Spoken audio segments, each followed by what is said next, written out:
Australia and East Timor have signed a landmark deal on their maritime border, bringing to an end a long-running dispute over revenue from lucrative oil and gas reserves.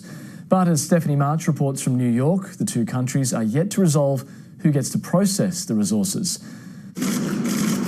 A deal more than a decade in the making.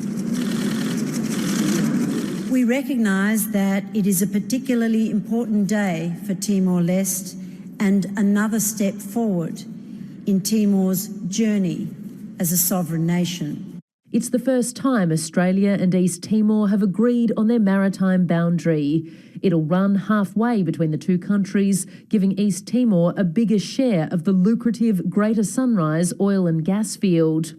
It's the product of 23 months of arbitration at The Hague, forced in part after Dili accused Canberra of bugging its cabinet room during previous negotiations. These negotiations have been tough. They were not meant to be easy. In the end, this process has indeed been a success.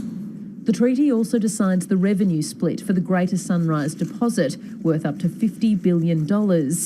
East Timor gets at least 70%, but what it really wants is the resources processed on its shores. That's yet to be decided, but there are suggestions it would be too expensive for the oil and gas companies involved.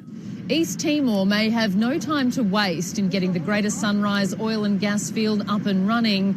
Reserves in its vital petroleum fund are dwindling, and some analysts say if a new income stream isn't found soon, the country could go bankrupt within a decade.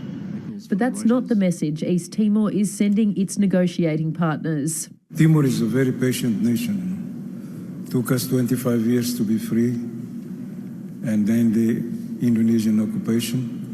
A new beginning for a fractured friendship. Stephanie March, ABC News, New York.